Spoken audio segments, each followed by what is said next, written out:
খোঁজরে ইউনিয়নের টিম থাকে, সেখান থেকে বেস্ট প্লেয়ারদেরকে নিয়ে পরবর্তী টিম গঠিত হয় এবং মেয়েদের বালিকাদের ক্ষেত্রে উপজেলা পর্যায়ে থেকে এবং প্রায় 1 লক্ষ পার্টিসিপেন্ট আপনারা জানেন, এটা একটা ট্যালেন্ট হান্টের মতো হিসেবে কাজ করে এবং বেস্ট প্লেয়াররা ফাইনাল খেলে এই পর্যায়ে পর্যন্ত আসে।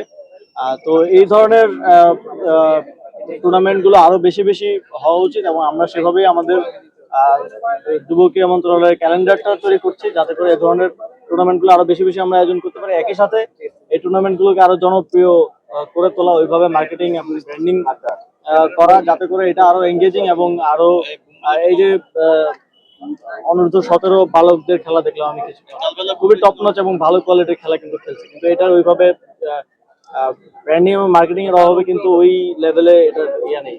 তো এগুলো আমরা সামনের দিনে খেয়াল রাখবো এবং এই ধরনের টুর্নামেন্ট গুলো আমরা আরো বাড়াবো, যেটা একদম রুরাল পর্যায় থেকে প্লেয়াররা খেলার সুযোগ পাবে এবং সেখান থেকে একদম মেইন স্ট্রিমে উঠে আসার একটা সুযোগ পাবে এবং ভবিষ্যতের জন্য তৈরি হওয়ার সুযোগ পাবে।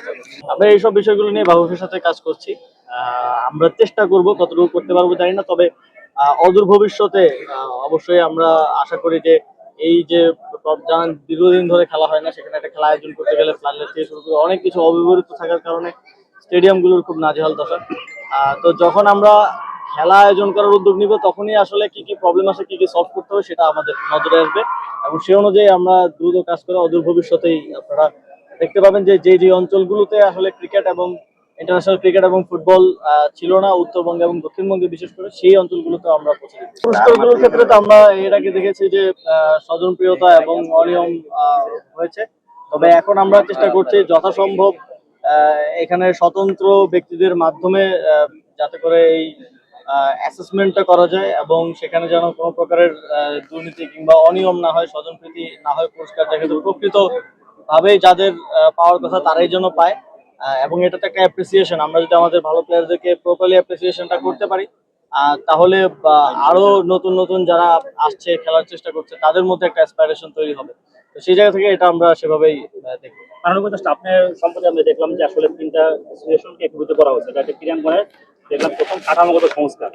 আপনার ক্রীড়াঙ্গন সংস্কার যে অন্যান্য যে পদক্ষেপগুলো আপনি বলেছেন, হয়তো বা সার্চ কমিটি ফর্মেটে অন্য কোনো ফর্মেটে বাইরে থেকে কমিটি হতে পারে, ক্রীড়াঙ্গনের মৌলিক সংস্কারগুলো মানে কখন কেউ হতে পারে? আমাদের সার্চ কমিটিটা মূলত ফেডারেশন গুলো পুনর্গঠনের কাজ সম্পন্ন করেছে, আপনারা জানেন প্রায় সবগুলো ফেডারেশনের কমিটি অ্যাডহক কমিটি হয়ে গিয়েছে এবং এখন আমরা যে কনস্টিটিউশনাল রিফর্ম, কাঠামোগত সংস্কারের যে কথাটা বলছিলাম, সেটার জন্য একটু ভিন্ন ফরম্যাটে একটা সংস্কারের জন্য একটা কমিটি করে দিচ্ছি। এই সপ্তাহের মধ্যে কমিটিটা চলে আসবে, আপনারা দেখতে পাবেন। এবং আমরা যেহেতু আগেই কিছু কাজ হয়ে আছে, আমরা আশা করছি 1 মাসের মধ্যেই এই কমিটি রিপোর্ট দেবে এবং সেই অনুযায়ী আমরা সংস্কার কাজ বিকেন্দ্রীকরণের কথা বললেন যে রিজিওনাল ক্রিকেটটা কয়েকদিনের মধ্যে হয়তো আগামী কয়েক মাসের মধ্যে হতে পারে। আমরা দেখেছি যে সংস্কারের ক্ষেত্রে ক্রিকেটে অনেকগুলো, বিশেষ করে ঢাকা ক্লাবগুলো আসলে সংস্কার প্রস্তাবে রাজি হয়নি বিসিবির আগের যে কমিটি ছিল। ফুটবলও কি এই বিকেন্দ্রীকরণে অথবা রিজিওনাল ফুটবল চালু করতে কোনো বাধা আপনারা আসলে মীমাংসা করতে পারবেন কিনা যদি আসে? এটা প্রপারলি ম্যানেজ করার বিষয়, যে আমরা কতটুকু ম্যানেজ করতে পারি। আমাদের জাতীয়ভাবেও তো সংস্কার নিয়ে অনেকেরই অনেক ধরনের মতামত আছে, আর সেই বিষয়গুলোকে এক জায়গায় আনার জন্য একটা ঐক্যমত্য কমিশন হয়েছে এবং ওনারা থ্রু ডিসকাশন এগুলো প্রবলেমগুলো সলভ করছেন এবং এক জায়গায় আসছেন। তো আমি মনে করি যে বিকেন্দ্রীকরণের ক্ষেত্রেও এখানে যাদের কনসার্ন আছে তাদের ইতিবাচক স্বার্থকে আঘাত না করে কিভাবে সেটা করা যায়, আর সেটার জন্য আমরা ফার্দার ডিসকাশন এবং কার্যক্রম চলমান রাখছি। গঠনতন্ত্র সংস্কারের যে কমিটিটা হচ্ছে, কমিটিটাকে আসলে আমরা কমিটি বলবো না কমিশন বলবো? কমিশন না, এটা কমিটি হচ্ছে। আপনি দায়িত্ব নেওয়ার পর আমরা দেখেছি যে ফুটবল একটা উন্মাদনা ফিরেছে, সেই সঙ্গে দাবি দেওয়া ছিল।